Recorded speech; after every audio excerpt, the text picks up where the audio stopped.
እኔ ፌስቡክ ላይ ስገባ ማለት ነው ክው በቃ አናቴን በምንድን ነው በዚህ በምንድን ነው ስሙ በቃ ቢሆን በድንጋይ እየተባልኩ ያህል የተሰማኝና እኔ እንደ አጋጣሚ ትናንትና ወንድሜ ናፍቆኝ በጣም እያለቀስኩ ነበርና በጣም ራሴን አመመኝ ዛሬ እና ብዙ ነገሮች ሳይ ሚዲያ ላይ እኔስ ብሆን ብዬ አስባለሁ። የእውነት እኔስ ብሆን ምን አይነት ጠንካራ ነኝ ብዬ ያለው እና በዛ ላይ ደግሞ እንግዲህ ፍቅረኛው ለብዙ አመት ሳውዲ አረቢያ እየጠበቀችው እሱ ኢትዮጵያ ገብቶ ከዛም ደግሞ እንደተመልሰው ሳውዲ አረቢያ መጥቶ አሁን በጩቤ ተወጋ። እኔ ማመን ያቃተኝ ጋይስ። ይሄ በህይወት መሞቱ እርግጥ ነው እውነት ነው። እውነት ለመናገር መሲ ብሬክስ እነሱ ናቸው የፖስተቱትና ለጊዜው ምንም አላሉም። ነገር ግን ያው ኮሜንት ላይ ምናምን በጩቤ እንደተወጋ ነው እያወሩ ያሉት ማለት ነው። ሰላም እንዴት ናችሁ? ውድ ሀገሬ ልጆች በያላችሁበት ሰላማችሁ ይብዛልኝ። ሙሉ አለም ነኝ ጋይስ። ዛሬ የእውነት በጣም ደብሮኛል። ዛሬ ማለት ነው በጣም ነው የደበረኝ፣ በጣም ማለት ነው። እና አንዳንድ ጊዜ ህይወት እኔ አሁን ህይወት አንዳንድ ጊዜ ግራ ይገባኛል። እንደዚህ አይነት ነገር ሳይ፣ እንደዚህ አይነት ነገር ስሰማ፣ እንደዚህ አይነት ነገር ባይኔ ሳይ በጣም ነው ውስጥ የሚሰበረው በጣም ማለት ምክንያቱም እኔ ቴዲ ወይም ደግሞ ከርሴ እንደምትመለከቱት ቴዲ ራያ የሚለው የዩቲዩብ ቻናል አለው። ዩቲዩብ ሲከፍቱ እነ ብሬክስ ገና ሲጀምሩ ብለው እኔም አብሬ ስከታተላቸው ነበር። እሱንም ብሬክስንም መሲንም በጣም ነበር የምከታተላቸው። በጣም ነበረ እኔ አብሬያቸው ማለት በቃ ቋሚ ተከታታይ ማለት ይቻላል። እና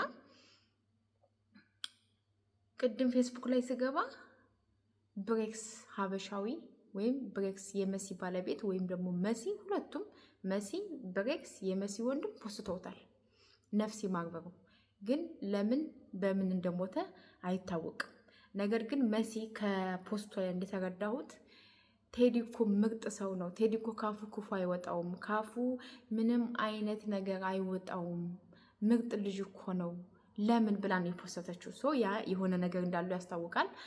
ሲቀጥል ደግሞ የዛሬ ሳምንት ነው ከዛሬ ሳምንት ስንት ቀን ነው ቪዲዮ ሰውቷል እኮ እሱ ቪዲዮ እኮ ሰውቶልና ታሟል እንዳለ አላቅም። እኔ አሁን ፈጣሪ ነው የገደረው ወይስ ሰው ወቅቶት ነው የሚለውን እኔ አላቅም። ግን ብዙዎቹ እያወሩ ያሉት በሰው እንደተወጋ ነው።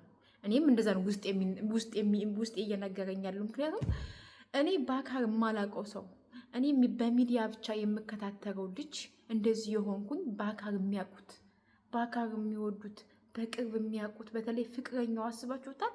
እንደው በልጅነታችሁ አትቀጡ ጋይስ፣ በልጅነታችሁ አትቀጡ። በልጅነታችሁ የእውነት እንደው እኔ አንዳንድ ጊዜ የእውነት ነው የምላችሁ። አሁን ላይ አርጅቶ መሞት የለም። 50-60 ዓመት የሚቆይ ወጣት የለም። እንደው ጓደኝነት ወይም ይሄ ፍቅረኝነት የሚባለው ቀርቶ አንድ ሴትና አንድ ወንድ አብረው ከኖሩ ልጅ መወድ አለባቸው። ማርያምን ልጅ ውለዱ። ምክንያቱም መሲና ማነው ሶሪ ቴዲና ዜድ ጓደኛው ማለት ሚስቱ ማለት ይቻላል አረብ ሀገር ነበሩ አብረው። ከዛ በመሀል እሱ ተይዞ ራያ ሄደ፣ ኢትዮጵያ ገቡ። ከነ ብሬክስ ጋር ተይዘው ምናምን ኢትዮጵያ ገቡ። ኢትዮጵያ ከገቡ በኋላ ብሬክስ ዱባይ ሲመጣ እሱ ተመልሶ ወደ ሳውዲ አረቢያ ሄደ። ሳውዲ አረቢያ ከሄደ በኋላ ራሱ አብሮ ቪዲዮ እየሰራ እየለቀቀ እያየን ቪዲዮ እያየው ነበረ። ሰሞኑ እንዲሁም ፊቱ ምናምን ተበላሸብኝ ብሎ የሆነ ቪዲዮ እየሰራ ነበረ። ከኢትዮጵያ ወደ ሳውዲ ሲሄድ ጓደኛው ፍቅረኛው ዜድ አቀባበል አድርጋለት ደስ የሚል ጊዜ እያሳለፉ ነበረ ጋይስ። ግን ያን ሁሉ አመት አብረው ሲኖሩ አሁንም አብረው ሲኖሩ ግን በመሀላቸው ልጅ የለም። ቢያንስ የራሳቸው የሆነ ልጅ እንኳን ቢኖራት አስባችሁታል?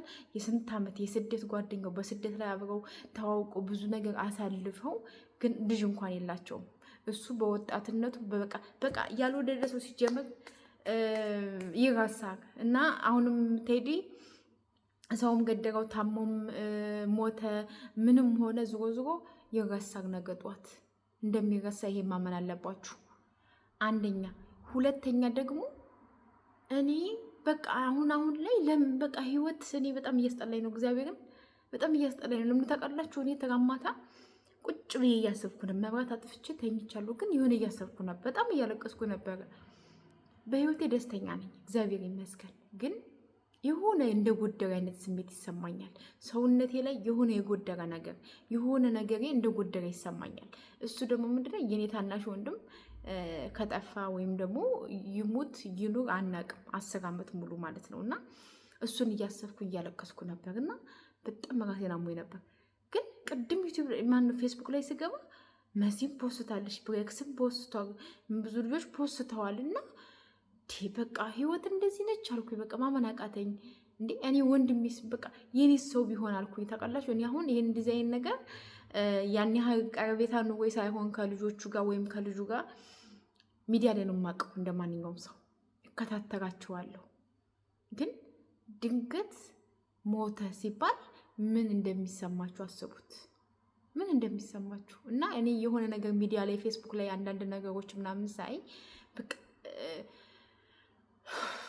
እኔስ ብሆን ምን አይነት ጠንካራ ነኝ፣ ይሄ ሰው ወንድሜስ ቢሆን ብዬ አስባለሁ። እና ጋይስ ፈጣሪ ወጥቶ ከመቅረት በስደት ላይ እኔ እንጃ አስክሬናችሁ በፍላይት ሄዳችሁ በአየር ሄዳችሁ አስክሬናችሁ ደግሞ እንደገና በካርጎ መጫኛ ሲመጣ አስቡት ምን ያህል እንደሚሰማ። እናት፣ እህት፣ አባት፣ ቤተሰብ ምን ይበቃቸው ይሆን ጋይስ? ምን እኔ በጣም አዘንኩኝ። በቃ የሞተማ ሞተ በቃ እንዴ በቃ በህይወት ያሉት ናቸው የሚሰቃዩት። እኔ አሁን ወንድሜ የለም አይደል የሞት ሄዳን የማውቀው ነገር የለም። ግን እኛ ነን አሁን ላይ እየተጨነቅን ያለ ነው። እውነት ሙቶ ይሆን? እውነት በህይወት ኑሮ ይሆን? እውነት እስር ቤት ገብቶ ይሆን? እውነት ምን ሆኖ ይሆን? እውነት በበረሃ በሳውዲ አረቢያ ሄዶ ህይወቱ አልፎ ይሆን? ለአሞራሲ ሳይሆን ብዙ ነገር ነው የምናስበው። በቃ በህይወት ያለ ሰው በጣም ነው የሚጨናነቀው፣ በጣም ነው እንትን የሚለው። ይሄ ልጅ በሰላም እንግዲህ መጥቶ ሳውዲ አረቢያ እየኖረ ከጓደኞቹ ጋር ቪዲዮ እየሰራ ከሚስቱ ጋር ቪዲዮ እየሰራ ብዙ ነገር እየሰራ እያየን ነው። ድንገት አሁን ሞተ ሲባል አስቡት። ያው እሱ ታዋቂ ስለሆነ ሚዲያ ላይ ስለመጣ የእነ ብሬክስ ታዋቂ ስለሆኑ ብዙ ተከታዮች ስላሏቸው ወደ ሚዲያ መጣ እንጂ ከሚዲያ ማነው ከካሜራ በኋላ ጀርባ እኮ ብዙ ወጣት እያለቀ ነው። እውነት በስደት ላይ በጩቤ ተወግቶ ይሄ ልጅ ሞቶ ከሆነ እውነት በስደት ላይ ከማንም ጋር መብራት አያስፈልግም። ከማንም ጋር እኔ በጩቤ ተወግቷል እያልኳቸው አይደለም። እኔ በጩቤ ተወጋ የሚል ኮሜንት ሳላየው ነው። ብሬክስም መሲም የመሲም ወንድም ማመን አቅቷቸዋል። ውሸት ነው ወይ ማመን አቃተኝ ብለው ነው የፖሰቱት። ግን ከስር ግን የሚያውቁ በጩቤ ወቅተው ገደውት። አንድ በትግርኛ ቋንቋ እየጣፈ ሰው አለ ነፍሲ ማር ምናምን ብሎ በጨካኞች እጅ ጥሮህ ህይወትህን አሳጣህ ምናምን የሚል ፖስት አይቻለሁ። ስለዚህ ይሄ ልጅ ታሞ አይደለም በሰዎች በእጅ ነው የሞተው። ደግሞም አይሆንም አይባልም፣ ይሆናል። ምክንያቱም በጣም ብዙ ወንድሞቻችን እየተያዙ ብዙ ወንድሞቻችን እየታሰሩ ብዙ ወንድሞቻችን እየተወጉ እየሞቱ ነው። ግን እውነት ቴዲ ነገር በስመ አብ መንፈስ ቅዱስ አሐዱ አምላክ እኔ እንጃ። በስመ አብ መንፈስ ቅዱስ በጣም ገረመኝ። እኔ ማነው ይሄ ማደንጓ ፎቅ ሲሞት ታምራት ደስታ ሲሞት ኢትዮጵያ ነበርኩኝ እና ፌስቡክ ላይ ነው ቆድም በቃ ውጭ ፌስቡክ ስገባ አያለው እና የሆነ በስም በቃ ደነግጣለሁ። የሆነ ክው ነው የምለው በቃ ክው። አሁን እኮ ሚዲያ እኮ በቃ በሚዲያ ነው ራሱ ነፍስ ይሄ ለቅሶ ምናምን የምትሰሙት። ቤተሰብ እንግዲህ ገና ሰማ ይሆናል ምናምን፣ ነገር ግን ሚዲያ ላይ ቶሎ መጥቶ ፖስት ፈጣሪ በስመ አብ መንፈስ ቅዱስ አሐዱ አምላክ ማርያምን ወይኔ እኔ በቃ እንጃ በወጣትነት እንደዚህ ህይወት ማረቅ ወይኔ በስመ አብ መንፈስ ቅዱስ አስቡት። የስንት ዓመት ጓደኛው፣ የስንት ዓመት ፍቅረኛው፣ የስንት ዓመት ሚስቱ በጣም ቆንጆዬ እኮ ናት ደግሞ ልጅቷ። በቃ ዜድ በጣም ፍልቅልቅ በቃ አለ አይደለም ምንም በቃ ካፏ ክፉ የማይወጣ ልጅ ናትና በቃ እኔ ዩቲዩብ ላይ ከምከታተላቸው ጥንዶች በቃ ጥንዶች አንዳች ከነዛ ሁሉ መካከል በጣም የምከታተላቸው ዜድ እና ቴዲ ራየው ነው። በጣም የምከታተላቸው በጣም ማለት ነው። ግን አሰብኳት ልጅቷ በስደት ላይ ተዋውቃችሁ ከዛ እሱ ተይዞ ኢትዮጵያ ሄዶ ከዛ ደግሞ ተመልሶ መጥቶ ወይኔ እሰይ ከምወደው ልጅ ጋር አብሬ መኖር ጀመርኩ ብለው ህይወትን ሲጀምሩ የምትወዱትን ሰው ካጠገባችሁ ማጣት በጣም ከባድ ነው ጋይስ፣ በጣም ከባድ ነው። እኔ ስለማውቀው ነው። በጣም ከተዋደደ በጣም ከተፋቀረ ፍቅር አንድ ነው። እውነተኛ ፍቅር ሲሆን በጣም በጣም በጣም የሚዋደዱ ሰዎች ፍቅር አንድ ነው ጋይስ። ምክንያቱም የሚወዱትን ያጣ ሰው ወይም ደግሞ ምን ያህል እንደሚጎዳ የሚያውቀው የደረሰበት ሰው ብቻ ነው።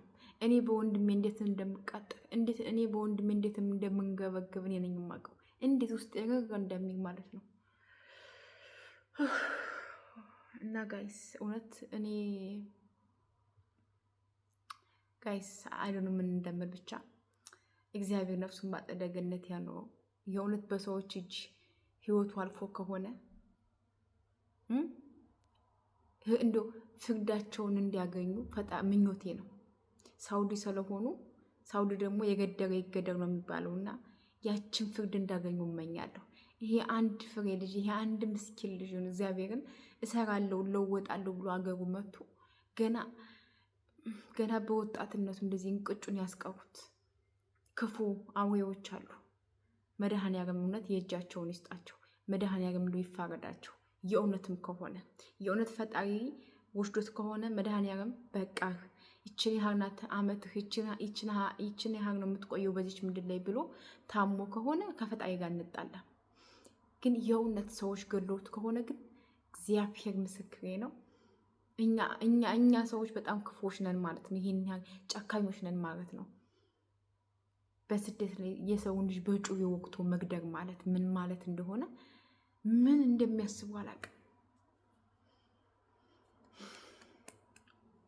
ብቻ ከባድ ነው ጋይስ የእውነት። እኔ አሁን በቃ የሆነ ማመን ያቃተኝ ታውቃላችሁ። ማመን እንዴ በስመ አብ መንፈስ ቅዱስ። በቃ እኔ አሁን ዩቲዩብ ላይ እንደዚህ ካፕሎች ምናምን አልከታተልም ከዚህ በኋላ በቃ የእውነት አልከታተልም።